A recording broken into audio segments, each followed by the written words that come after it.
यदि आपने भी अपने आधार को पैन से लिंक नहीं कराया है तो अब मोटा जुर्माना चुकाने के लिए तैयार हो जाइए, क्योंकि ये खबर बहुत खास है और इस खबर में जो कुछ सरकार के द्वारा कहा गया है उसे जान लेना भी बहुत जरूरी है। दरअसल वित्तीय लेन देन को सुव्यवस्थित करने और कर चोरी को रोकने के लिए केंद्रीय प्रत्यक्ष कर बोर्ड यानी कि सीबीडीटी ने करदाताओं को 31 मार्च 2023 से पहले पैन को आधार से जोड़ने का निर्देश दे दिया है। व्यक्तियों को यह ध्यान रखना चाहिए कि यदि आधार समय सीमा के भीतर पैन से जुड़ा नहीं है तो सभी वित्तीय लेन देन शुरू करने के लिए पैन कार्ड निष्क्रिय हो जाएगा। भारतीय प्रतिभूत और विनिमय बोर्ड यानी कि सेबी ने इस संबंध में एक अधिसूचना भी जारी की है, जिसमें कहा गया है कि व्यक्ति एनएसई और बीएसई जैसे वित्तीय बाजारों में कोई लेन देन शुरू नहीं कर पाएंगे यदि उनका आधार समय सीमा के भीतर पैन से नहीं जुड़ा है। यदि आपके पास पैन है और आधार प्राप्त करने के योग्य हैं या फिर पहले से ही आधार संख्या है तो आपको आयकर विभाग को सूचित करना होगा।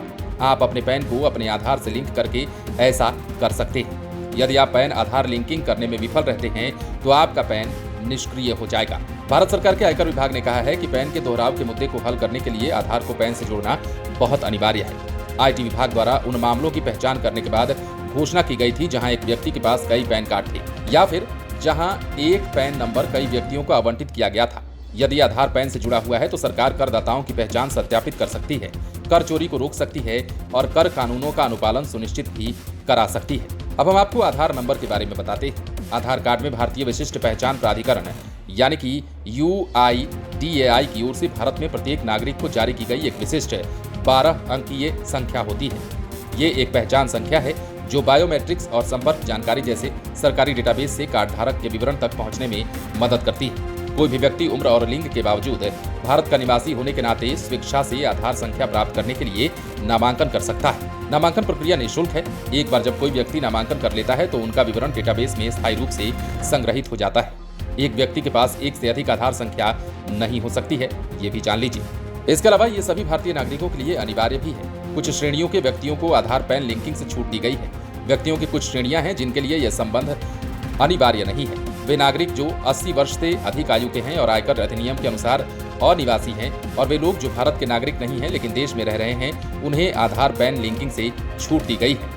आधार को पैन से मुफ्त में जोड़ने की समय सीमा 31 मार्च 2022 थी। करदाताओं को अब 31 मार्च 2023 तक आधार को पैन से जोड़ने के लिए 1000 रुपए का जुर्माना देना होगा। सीबीडीटी के अनुसार आधार को पैन से जोड़ना अनिवार्य है और ऐसा करने में विफल होने पर पैन को निष्क्रिय कर दिया जाएगा। पैन के निष्क्रिय हो जाने के बाद व्यक्ति अब आयकर रिटर्न दाखिल करने, लंबित रिटर्न की प्रक्रिया करने या फिर रिफंड जारी करने में सक्षम नहीं होगा। इसके अलावा लंबित कार्यवाही जैसे दोषपूर्ण रिटर्न पैन के निष्क्रिय होने के बाद पूरी नहीं की जा सकती। तो कुल मिलाकर आपको आधार कार्ड पैन से जरूर लिंक कराना है, और लिंक कराने का प्रोसेस अगर आपको जानना है तो हम बता देते हैं। आधार को पैन से लिंक कराने के लिए सबसे पहले आपको इनकम टैक्स ई-फाइलिंग पोर्टल पर जाना होगा। लिंक आधार विकल्प पर क्लिक करना होगा। पैन, आधार संख्या और आधार के अनुसार नाम भी दर्ज करना होगा। ब्यौरे को सत्यापित करना होगा और फिर सबमिट करना होगा। सफल लिंकिंग पर स्क्रीन पर एक पुष्टिकरण संदेश प्रदर्शित होगा और आपके पंजीकरण मोबाइल नंबर पर एक OTP के द्वारा भेज दिया जाएगा। बने रहें लाइव सिटीज के साथ। यदि अब तक आपने हमारे चैनल को सब्सक्राइब नहीं किया है तो सब्सक्राइब कर लीजिए।